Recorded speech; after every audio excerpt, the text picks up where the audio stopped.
Baik, kita akan mulai ibadah kita. Kita dengan bersukacita merendahkan puji syukur kepada Tuhan, karena hanya Dialah yang senantiasa menuntun kita. Saya undang kita untuk bangkit berdiri, kunaikan syukur padamu.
Menciptakan langit dan bumi beserta isinya. Kasih karunia rahmat dan damai sejahtera Allah Bapa dan Kristus Yesus Tuhan kita menyertai saudara-saudara sekalian. Amin. Nats pembimbing hari ini dari Amsal 19 ayat 20 dan 13-17. Dengarkanlah nasihat dan terimalah didikan, supaya engkau menjadi bijak di masa depan. Mata yang mengolok-olok ayah dan enggan mendengarkan ibu akan dipatuk gagak lembah dan dimakan anak raja wali. Amin. Silakan duduk. Shalom Bapak Ibu. Shalom. Puji nama Tuhan, hari ini kita boleh kembali bersama-sama ada di tempat ini. Kita mau mengucap syukur untuk kasih dan anugerah Tuhan, karena kebaikannya yang menyertai kita hari lepas hari hingga kita boleh ada sampai saat ini. Tuhan tidak pernah meninggalkan kita, Dia tidak pernah meninggalkan kita sendiri. Dia selalu ada bersama-sama dengan kita. Marilah kita puji dan sembah Dia. Kita angkat pujian.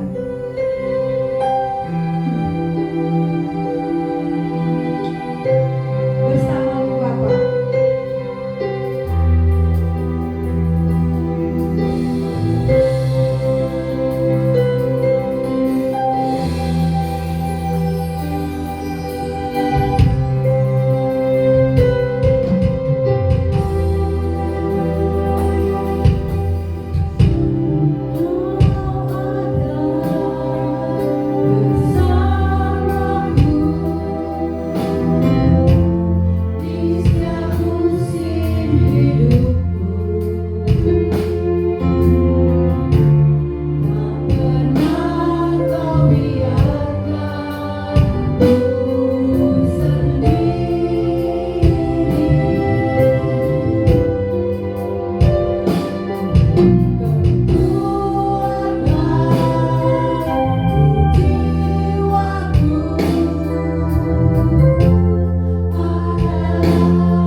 Kami tahu Tuhan saat kami menyembah-Mu, Roh-Mu bekerja atas hidup kami.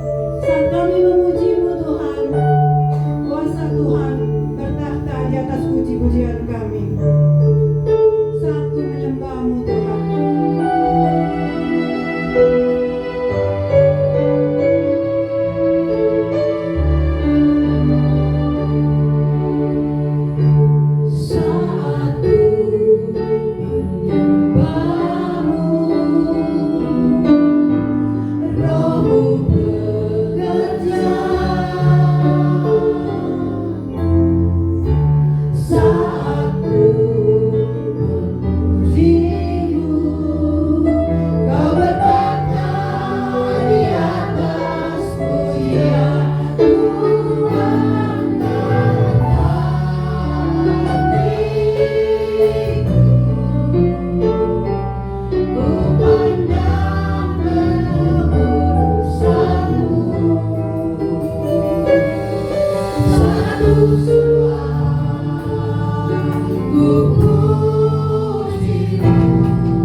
untuk masalahmu, untuk masalah kita semua.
masuk dalam hati kita. Biarlah firman yang sebentar kita dengar boleh tertanam di dalam hati kita, menjadi kekuatan, bahkan dapat kita terapkan dalam kehidupan kita hari lepas hari. Sebagai kesiapan hati kita untuk mendengarkan firman Tuhan, kita angkat pujian, penuhkanlah bejanaku.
bersyukur hari ini kami ada di tempat ini bersama-sama beribadah. Kami telah memuji memuliakan Tuhan, dan kami percaya Engkau berkenan menerima puji-pujian kami naik ke hadapan-Mu menjadi dupa yang harum yang memuliakan Tuhan. Inilah saatnya bagi kami Bapa. Kami ingin membaca, mendengar, dan merenungkan firman-Mu. Bapa, katakanlah apa yang Engkau ingin katakan kepada kami. Kami terbuka, telinga kami mau mendengar dan siap untuk melakukannya. Di dalam nama Tuhan kami Yesus Kristus kami berdoa. Amin.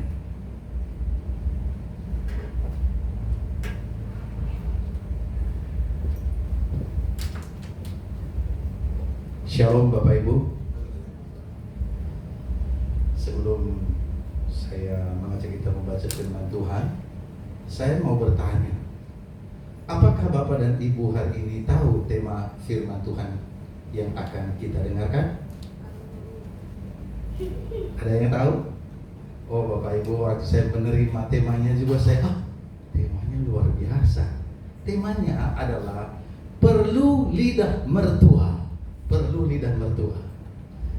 Nah Bapak Ibu, biarlah melalui firman Tuhan hari ini kita boleh mendapatkan berkat. Apa hubungannya dengan kita tema ini? Perlu lidah mertua. Mari kita membuka bersama firman Tuhan yang menjadi landasan khotbah ini di dalam Mazmur 51. Kita membaca dari mulai ayat pertama sampai ayat yang ke-7. Saya akan bacakan kepada kita. Bapak Ibu boleh mengikuti di Alkitabnya. Mazmur 51 ayat yang pertama sampai ayatnya yang ke-7.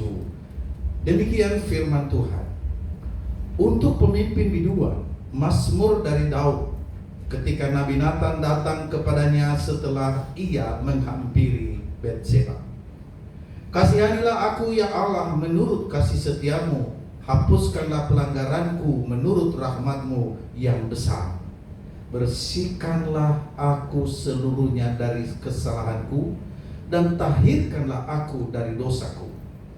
Sebab aku sendiri sadar akan pelanggaranku, aku senantiasa bergumul dengan dosaku.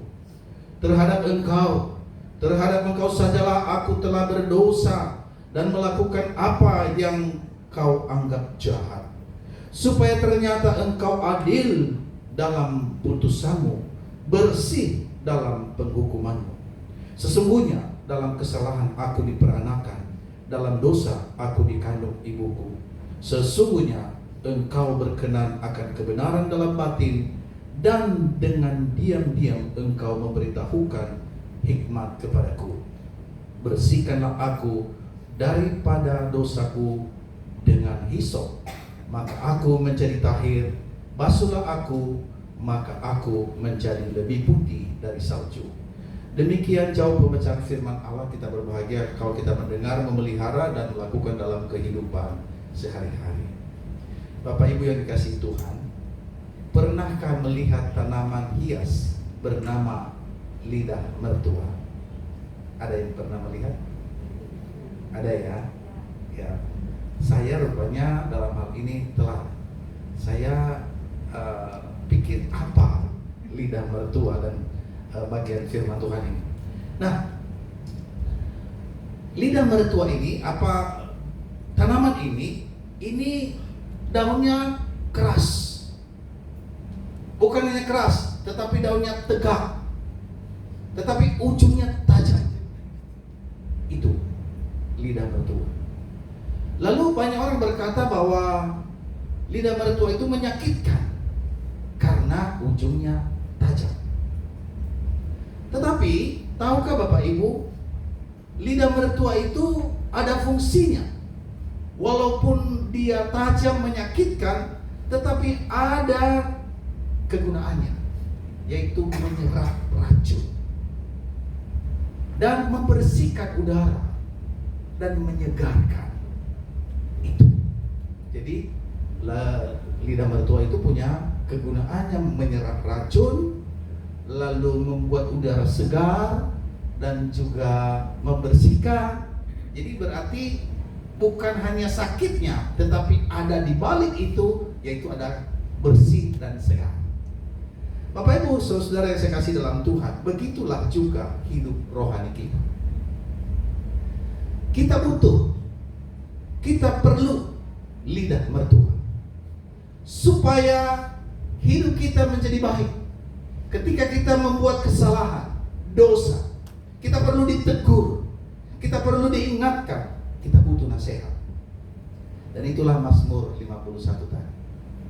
itu adalah lidah mertua rohani yang menegur seorang tokoh besar namanya Daud ketika dia menghampiri Bathsheba. Bagus kalimatnya menghampiri ya. Tapi sesungguhnya ketika dia melakukan hubungan seks dengan Bathsheba, dia berdosa. Nah saudara, saya mau mengajak kita membaca latar belakangnya sedikit, mengarahkan supaya jelas. Di dalam 2 Samuel 12, ketika Nabi Nathan datang kepada Daud, dan Nathan itu begitu bijaksana. Dia tidak langsung berkata, "Hei Daud, kau berdosa." Tidak. Tapi dia memulai dengan sebuah cerita. Di kota ada cerita si kaya dan si miskin. Si kaya banyak kambing dombanya, si miskin tidak punya apa-apa. Singkat ceritanya, si miskin ini hanya punya 1 ekor. Lalu ketika si kaya itu punya tamu, dia enggan, dia tidak mau mengambil yang dia punya, dia ambil yang si miskin. Dan si Nathan, bagaimana pendapat raja? Wow, si Daud marah. Dia berkata, demi Tuhan yang hidup, orang itu harus dihukum dan harus diganti orang yang dia ambil itu. Singkatnya, Nathan berkata, kaulah itu. Itulah yang disampaikan kepada Daud. Bapak Ibu yang saya kasih dalam Tuhan, itulah latar belakang Mazmur 51. Kalau kita melihat tadi di situ dikatakan oleh Daud, ketika dia mendapatkan teguran dari Nabi Nathan, dia berkata, kasihanilah aku ya Allah. Itu di dalam ayat ketiga. Lalu bersihkanlah aku, sebab aku ini sadar.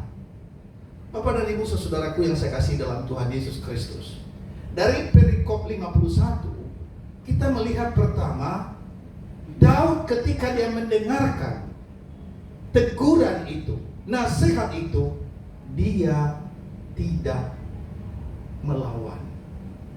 Bahkan dia dengan kerendahan hati, dia merendahkan diri di hadapan Tuhan. Dia tidak menunjukkan aku raja, atau bisa saja dia marah kepada Nabi Nathan. Tidak. Tapi ketika dia mendengarkan lidah mertua itu yang menusuk amat dalam, dia merendahkan hati. Bahkan lebih daripada itu, dia sadar bahwa dosa itu bukan hanya sekedar daftar dosa A, B, dan C, tidak. Tetapi dalam firman Tuhan yang sudah kita baca tadi, kita bisa melihat bagaimana Daud sadar bahwa dosa itu bukan hanya sekedar tindakan melalui daftar dosa itu, tetapi ada sesuatu dari di belakang itu. Tidak tiba-tiba, orang bilang tidak ujug-ujug. Pengakuan dia tentang natur dosa. Daud mengakui bahwa kecenderungan dosa ada di dalam dirinya. Dia mengakui itu. Tetapi yang menarik Bapak Ibu, sekalipun demikian keadaannya, ia sadar tentang anugerah Allah. Dia datang kepada Tuhan, dia berlari kepada Tuhan, dia mau minta ampun, dia mau mengakui dosanya, dia tidak menyombongkan dirinya. Dia tahu dia hancur, dia tahu dia berdosa, dia tahu bahwa tidak layak apa yang dia perbuat. Dan akhirnya dia mendapatkan anugerah Tuhan. Seperti lidah mertua, tajam tetapi bisa menyerap racun itu dan bisa membersihkan udara dan bisa menyegarkan. Akhirnya Daud dipulihkan. Bapak Ibu, melalui firman Tuhan pada pagi hari ini ada 3 hal saya mau mengajak apa berkat yang buat kita. Berkat yang pertama adalah keberanian membuka tirai hidup kita. Saya mau memberikan contoh. Kalau di sebuah teater, ini sebuah teater itu kan ada tirai, itu wording begitu, tirai.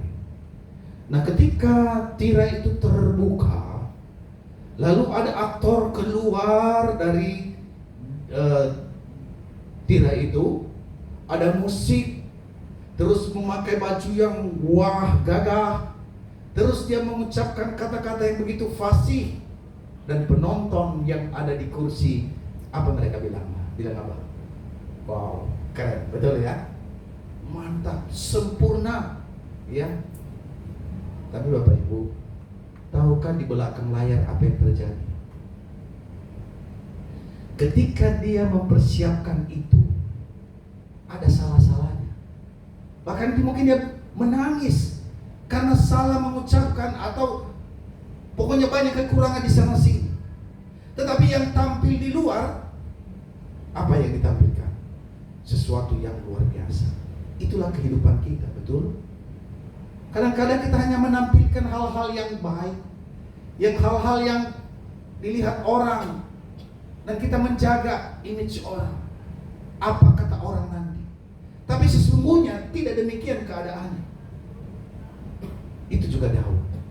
Bayangkan ketika Nathan datang kepadanya, dia menceritakan, dan dia marah di dalam 2 Samuel pasal 12 ayat yang kelima itu. Dia katakan, demi Tuhan yang hidup.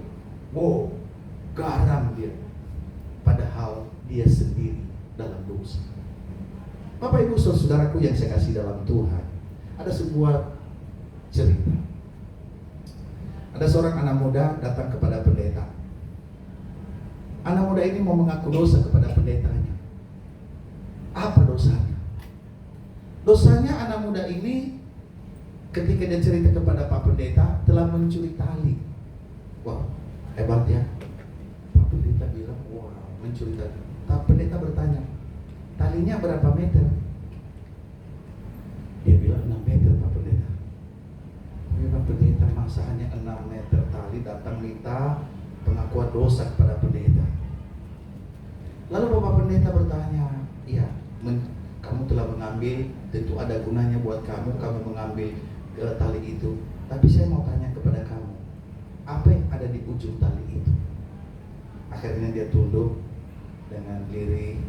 Akhirnya dia berkata, Pak Pendeta, sebenarnya bukan hanya tali, tapi di ujung tali itu ada seekor sapi. Bapak Ibu saudara, lucu ya. Dia datang kepada pendeta mengaku dosa tentang mencuri tali. Tapi sesungguhnya ada yang besar, yaitu sapi di ujung tali itu. Tapi dia sembunyikan. Itulah kadang-kadang manusia. Hal-hal yang merasa bahwa nanti saya jadi luka ketika saya menceritakan ini dan sebagainya, akhirnya dia mencoba menyembunyikan. Saya percaya Pak Pendeta kaget ya ketika mendengar itu. Kalau saya pun kaget. Cuma kalau biasalah kami ini ya, cerita sedikit ya. Kalau ada jemaat yang cerita, walaupun kaget, tapi kita tidak merasa kaget begitu ya. Tapi mau tanya dulu, ketika anak muda itu cerita sama pendeta kaget. Saya mau bertanya, apakah Tuhan kaget? Kaget nggak Tuhan? Enggak. Karena apa? Dia maha tahu. Pada waktu dia rencanakan mencuri sapi itu, pada waktu dia ambil tali dan dia tarik itu sapi, Tuhan tahu. Jadi Bapak Ibu saudara yang dikasih oleh Tuhan Yesus, ketika kita melakukan sesuatu tidak ada yang tersembunyi di hadapan Tuhan. Maka bagian pertama ini, supaya kita diberkati oleh Tuhan, kita harus berani membuka tirai. Jangan seperti tadi orang teater itu, kelihatannya wah, tapi ada sesuatu di balik itu. Jangan seperti anak muda ini. Anak muda ini menyampaikan hanya tali, tapi di ujung tali itu ada sapi.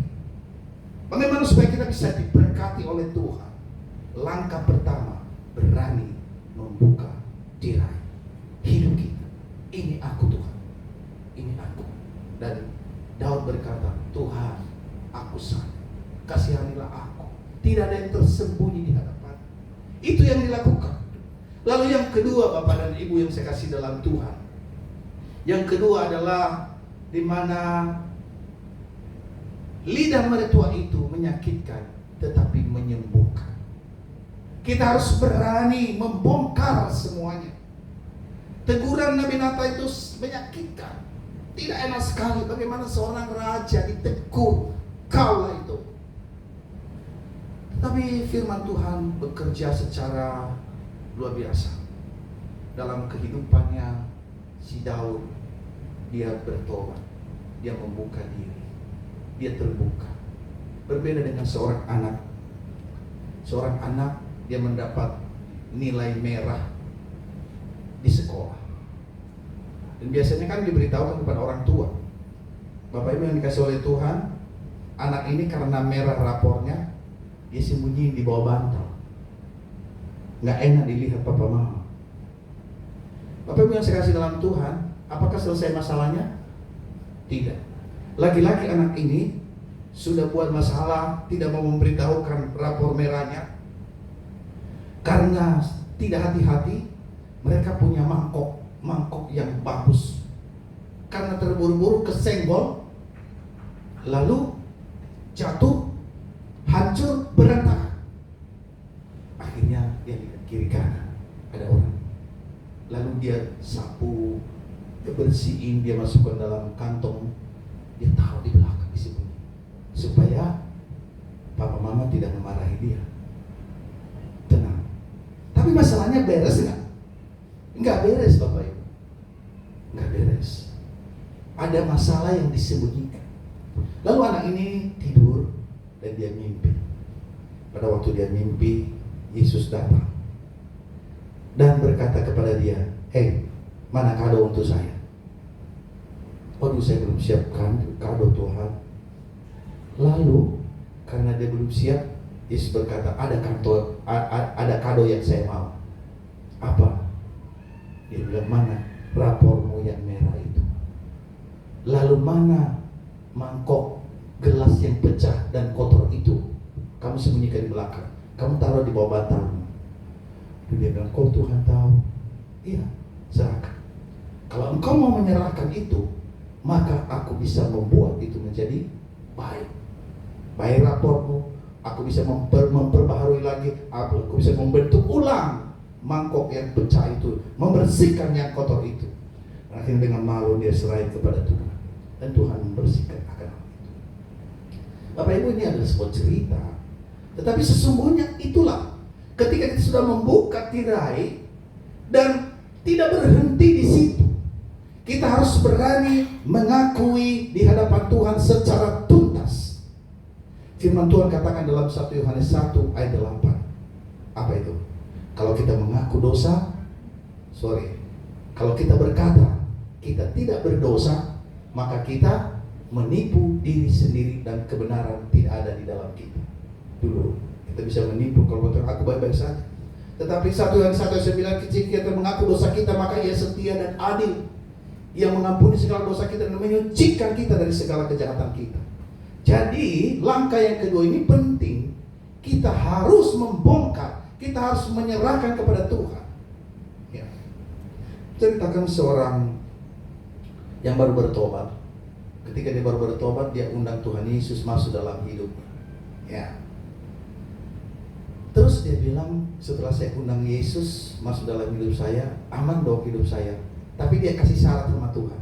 Syaratnya begini, "Tuhan, saya terima Engkau sebagai tamu di rumah saya, ya, masuk di ruang kamar saya, di ruang tamu saya dan ruang makan." Oke, kata Tuhan.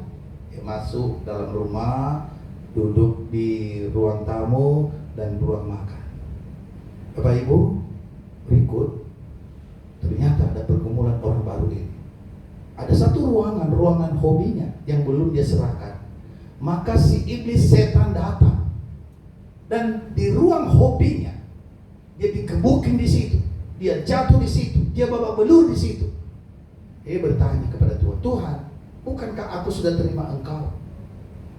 Kemana Engkau Tuhan pada waktu aku dikebukin oleh setan?" Nah, Bapak dan Ibu Saudara, ada orang percaya, dia hanya membiarkan Yesus masuk di ruang tamu, dia hanya membiarkan Yesus masuk di ruang makannya. Tapi ada ruang gelap, ada ruangan yang menjadi hobinya, dia tidak mengizinkan Tuhan masuk di situ.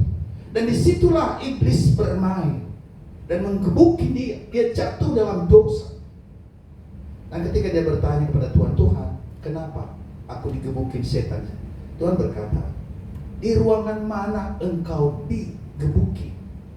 Dan dia bertanya, Tuhan, aku digebukin di ruang hobi saya, di ruang kesenangan saya, di ruangan yang gelap di sana.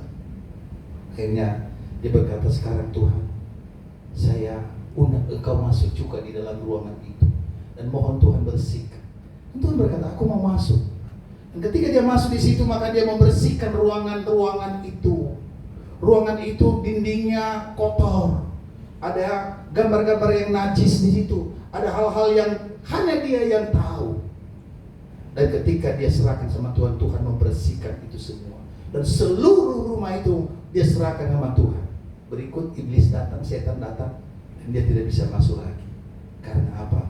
Bukan hanya di ruang tamu, bukan hanya di ruang makan, di ruang gelap, di ruang hobinya pun juga Tuhan masuk di situ. Akhirnya apa yang terjadi? Dia menang. Karena apa? Yesus yang menjadi Tuhan dan Juru Selamat di rumahnya, dalam hidupnya. Itulah dikatakan oleh Wahyu pasal 3:20. Aku mengetok pintu, barang siapa yang membuka. Tuhan sopan, ketok pintu. Dia tidak memaksa. Hanya barang siapa yang membuka, dia akan masuk. Dan dia akan bersama, bahkan makan bersama. Ada persekutuan dengan Tuhan. Maka Bapak Ibu yang saya kasih dalam Tuhan Yesus Kristus, firman Tuhan pagi hari ini, mari kita berani membuka diri, tapi tidak berhenti di situ. Kita membiarkan dosa-dosa kita itu kita buka, kita telanjangi dan kita serahkan, dan kita undang Tuhan membersihkan hidup kita. Lalu yang ketiga adalah kasih karunia lebih besar dari dosa, yaitu dia mengubah hidup kita menjadi baru. 2 Korintus 5:17 dikatakan, jadi barang siapa yang ada dalam Kristus, ia adalah ciptaan yang baru. Yang lama sudah berlalu, sesungguhnya yang baru telah datang. Indah bukan?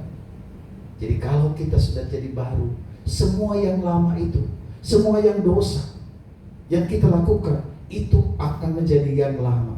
Kita tidak hidup seperti lama lagi. Kita menjadi baru di dalam Kristus. Kita punya identitas baru, manusia baru, anak Allah, ciptaan baru. Bapak Ibu, ada 2 binatang. Yang pertama lalat, dan kedua lebah. Mari kita melihat 2 binatang ini.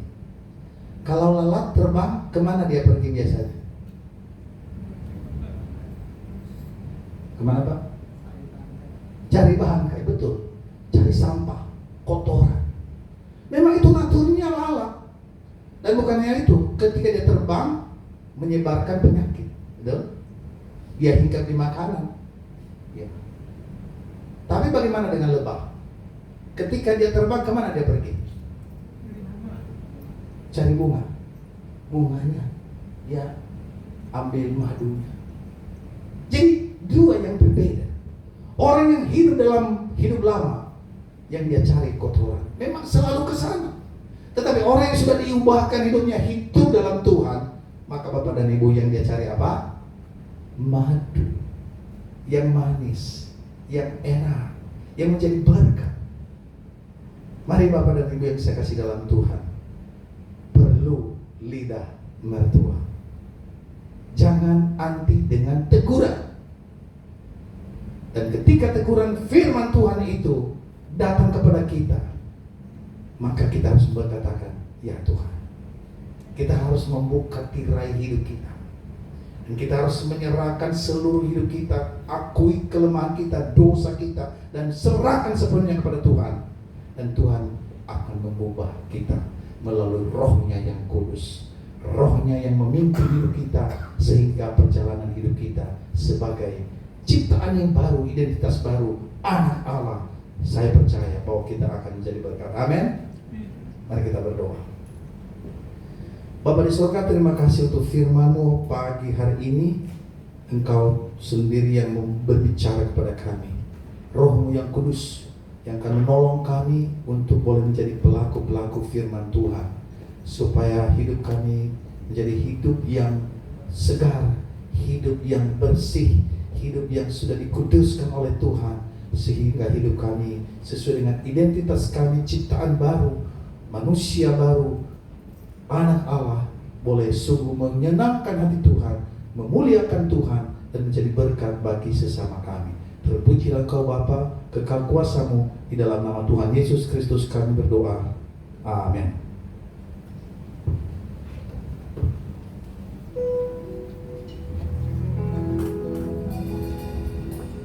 Puji nama Tuhan, kita sudah mendengarkan firman Tuhan. Terima kasih kepada Bapak Pendeta Adi Eli untuk berkat firman-Nya. Tuhan Yesus memberkati pelayanan Bapak. Ini saatnya kita akan memberikan persembahan, dan sebelumnya kita akan berdoa. Bapa yang di surga, kami mengucap syukur untuk kasih dan anugerah Tuhan, untuk berkat-berkat yang Tuhan berikan kepada kami hari lepas hari hingga kami boleh ada sebagaimana kami ada saat ini. Dan terima kasih juga untuk firman yang Tuhan telah berikan bagi kami. Saatnya kami juga akan memberikan yang terbaik bagi Tuhan. Biarlah persembahan yang kami berikan ini Tuhan berguna bagi pelayanan khususnya di tempat ini. Kami serahkan persembahan ini hanya di dalam nama Tuhan Yesus Kristus. Haleluya, amin.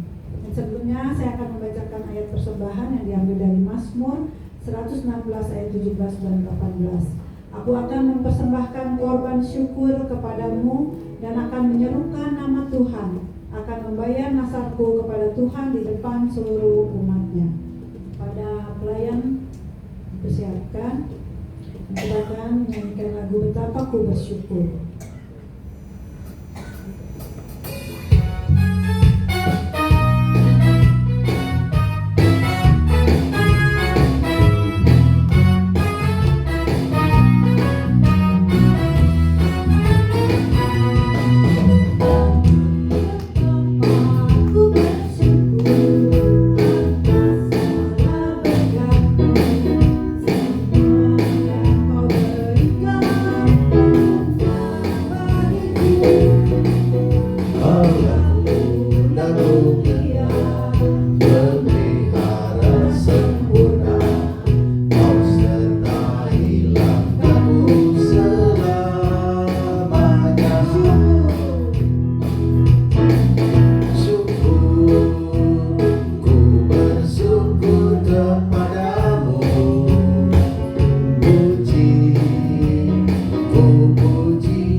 Jemaat sekalian, mari kita bangkit berdiri. Kita mengucapkan pengakuan iman rasuli bersama-sama. Aku percaya kepada Allah, Bapa yang Maha Kuasa, Khalik langit dan bumi, dan kepada Yesus Kristus, Anaknya yang tunggal Tuhan kita, yang dikandung daripada Roh Kudus, lahir dari darah Maria, yang menderita di bawah pemerintahan Pontius Pilatus, disalibkan, mati dan dikuburkan, turun ke dalam kerajaan maut, pada hari ketiga bangkit dari orang mati, naik ke surga di sebelah kanan Allah, Bapa yang Maha Kuasa, dan akan datang dari sana untuk menghakimi orang hidup dan yang mati. Aku percaya pada Roh Kudus, gereja Kudus dan Ham, persekutuan orang kudus, pengampunan dosa, kebangkitan orang mati, dan hidup yang kekal. Amin. Mari kita masuk di dalam doa syafaat. Mari kita berdoa. Bapa dalam surga, kami mengucap syukur karena hari ini kami boleh beribadah ini semua karena Tuhan. Bapa dalam surga, bersama-sama kami dengan sewa kami secara khusus kami berdoa untuk tim yang melayani hari ini, bahkan seluruh penatua aktivis. Tuhan memberkati, biarlah kami diberikan kekuatan, semangat, hati penuh sukacita, berajarkan terbaik untuk hormat kemuliaan nama Tuhan. Dan tambahkan karunia untuk boleh kami melayani. Berkati semua tim yang sudah melayani. Terima kasih Bapa, kami juga menyerahkan untuk rencana sidang sinode tanggal 21 sampai 23 Oktober. Sidang sinode GSI, Tuhan juga memberkati, biarlah setiap persiapan, maka semua kebutuhan Tuhan mencukupi, semua panitia yang sedang bekerja, Tuhan juga memberkati, berikan kekuatan sukacita, biarlah boleh dalam sidang ini boleh memberikan keputusan-keputusan yang akurat baik untuk kemajuan seluruh jemaat-Mu di GSI. Terima kasih Bapa, kami juga menyerahkan jemaat Tuhan yang saat ini hadir maupun yang mengikuti online. Tuhan Yesus memberkati, menolong setiap umat Tuhan yang bergumul akan kesehatan. Tuhan terus berikan kekuatan, semangat, pulihkan kesehatannya.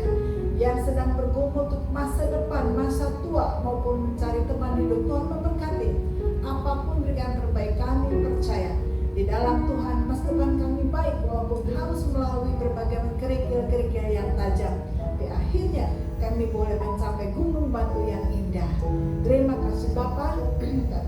Juga menyerahkan secara khusus untuk bangsa negara kami dalam tangan Tuhan. Tuhan menolong, memberkati bangsa negara kami, berikan pemimpin kami, presiden kami, berikan keberanian, kekuatan untuk menyatakan kebenaran dan juga berupaya mengusahakan keadilan sosial, bahkan kemakmuran bagi seluruh rakyat. Menyerahkan supaya seluruh para pejabat kami dalam semua lapisan berikan hati nurani yang baik, yang diasah oleh Tuhan, sehingga mengedepankan kepentingan bangsa negara, bukan kepentingan pribadi kelompok ataupun kekayaan atau demi jabatan khusus. Tuhan tolong bangsa kami, selamatkan bangsa kami jauh dari perpecahan dan semakin maju oleh karena pertolongan Tuhan. Terima kasih Bapak. Jemaat yang tidak hadir hari ini oleh karena ada kesulitan, kesehatan dan sesuatu yang lain, Tuhan juga memberkati sehingga di depan dipulihkan, ditolong dan bisa kembali beribadah. Terima kasih Bapak. Ucap syukur menyerahkan seluruh hidup kami dalam tangan Tuhan, seluruh jemaat majelis dalam pertolongan. Dalam nama Tuhan Yesus Kristus kami menyerahkan syafaat kami, di dalam nama Tuhan Yesus yang sudah mengajar kami berdoa. Bapa kami di surga, namamu, datanglah kerajaan-Mu, jalan kehendak-Mu di bumi seperti di surga. Berikanlah kami pada hari ini makanan kami yang cukup, dan ampunilah kami akan kesalahan kami, seperti kami juga mengampuni orang bersalah pada kami. Dan jangan bawa kami ke dalam pencobaan, tetapi lepaskanlah kami pada yang jahat. Karena punya kerajaan dan kuasa dan kemuliaan sampai selama-lamanya. Amin. Ku ada wajah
memberkati engkau dan melindungi engkau.